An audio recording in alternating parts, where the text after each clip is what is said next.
Vous n'avez pas besoin de sortir de Saint-Cyr, d'Advard, pour comprendre, on va dire ce simple, on va dire, cette phrase.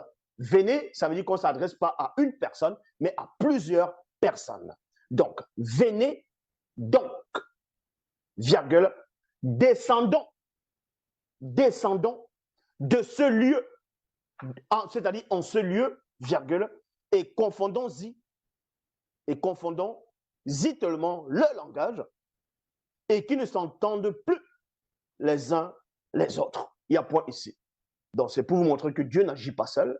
Dieu a bel et bien demandé à d'autres personnes, ce n'étaient pas des hommes, c'était des esprits, c'était on va dire, c'était aussi des dieux.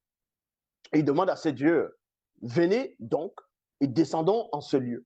Donc, ça dit qu'ils étaient quelque part. Ils étaient dans un endroit, quelque chose qui les contenait. Tandis que Salomon dit, voici les cieux et les cieux ne peuvent contenir Dieu. Mais Dieu lui-même, il sort de sa propre bouche, puisque dans les versions classiques, on vous dit que Dieu a une bouche. Donc Dieu, il dit ici, descendons en ce lieu. Dans la phase 3 maintenant, on va vous montrer que Dieu a besoin d'être conseillé. Parce que quand vous lisez dans d'autres livres, on vous dit, Dieu n'a pas besoin de conseil, ainsi de suite. Oui, Dieu n'a pas besoin de conseil, selon les Bibles classiques, d'un homme. Mais il a besoin des conseils des autres dieux. Il a besoin des conseils d'autres divinités. Ça, c'est la phase 3. Donc, avant de vous dire si Jésus est Dieu, comme beaucoup de personnes qui manquent de chromosomes vont dire Jésus est Dieu le Père, Jésus est le Créateur, Jésus est le Sauveur. Ils vont donner des versets qu'eux-mêmes ils ne comprennent pas. On va vous apprendre à lire. On va vous apprendre à comprendre aujourd'hui. On va vous éduquer. La phase 3, Dieu a besoin d'être conseillé. Ésaïe, vous voyez, remarquez, je ne prends même pas Bible, la seule version authentique, pas d'erreur, pas de contradiction, pas de mensonge. Mais là, remarquez que je suis tout simplement dans les versions classiques actuelles. Ésaïe chapitre 40 au verset 13. Dans Bible second 21, il est dit ici, qui a appris, qui a compris plutôt l'esprit de l'Éternel et quel homme a été son conseiller pour l'instruire? Point d'interrogation. Quel homme a été son conseiller pour l'instruire? Point d'interrogation ici. Donc, je bois un peu d'eau parce que l'enseignement va être non seulement lourd et long. Donc, on vous demande ici, quel homme a été le conseiller de Dieu pour l'instruire? Remarquez que Moïse a conseillé Dieu. Mais Moïse, en conseillant Dieu, était déjà devenu une divinité, avec dans le statut d'un Dieu.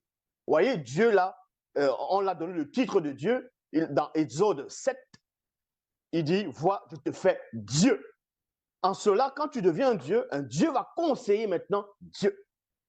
C'est ça qu'on précise ici dans Ésaïe 40, au verset 13, Bible second 21, qui a compris l'esprit de l'Éternel et quel homme, on ne dit pas ici, et quel Dieu, ou quelle est la divinité, mais quel homme et quel homme a été son conseiller pour l'instruire? Point d'interrogation. Dans Somme 82, verset 1, Bible Shuraki, il est dit ici, Elohim se poste au conseil d'elle. Point virgule. Il juge au sein des Elohim, avec un E majuscule. Donc, on va vous montrer ici, premièrement, on vous dit qu'il y a Elohim, ce qu'on va désigner en tant que Yahvé, Adonai Jéhovah. Elohim lui-même, on vous dit qui se poste au conseil d'elle. Et d'elle, c'est qui? C'est toujours un autre, c'est toujours Dieu. Ça veut dire qu'il y a déjà plusieurs. Et ensuite, il juge au sein des Elohim. C'est-à-dire qu'ils ont le même E majuscule dans la Bible Shuraki. Dans la Bible Shuraki, le E d'Elohim est semblable, est la même chose que le E Elohim de Yahvé. Dans 1 Roi chapitre 22, versets 20 à 21, il est dit, dans la traduction Abbé Crampon, et Yahweh dit, qui trompera Akab pour qu'il remonte en Galade et qu'il y périsse? et qui y périssent, il y a point d'interrogation. Ils répondirent l'un d'une manière et l'autre d'une autre. Le il là, c'est qui? C'était pas des âmes, c'était des divinités, c'était des esprits, c'était des dieux, c'était des anges. Et les anges sont des dieux. Vous allez comprendre cela, vous allez comprendre. Quand on vous dit Jésus, il est l'unique, non, non, non, on va vous apprendre à lire. Donc, premièrement, Dieu ici dans 1 Roi chapitre 22, versets 20 à 21, Dieu a besoin qu'on le conseille. Il a besoin d'être conseillé, il a besoin des avis. Donc, en cela, il va demander à ses semblables.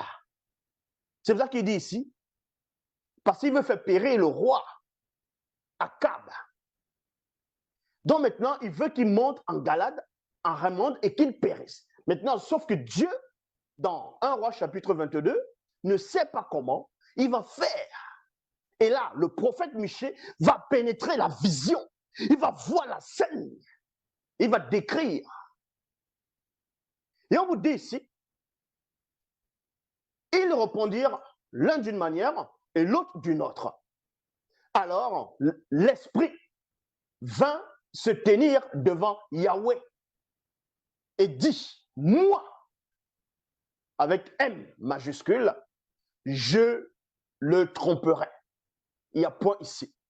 Donc, quand on vous dit ici, un esprit, on vous dit, dans d'autres versions, c'est un ange qui est venu.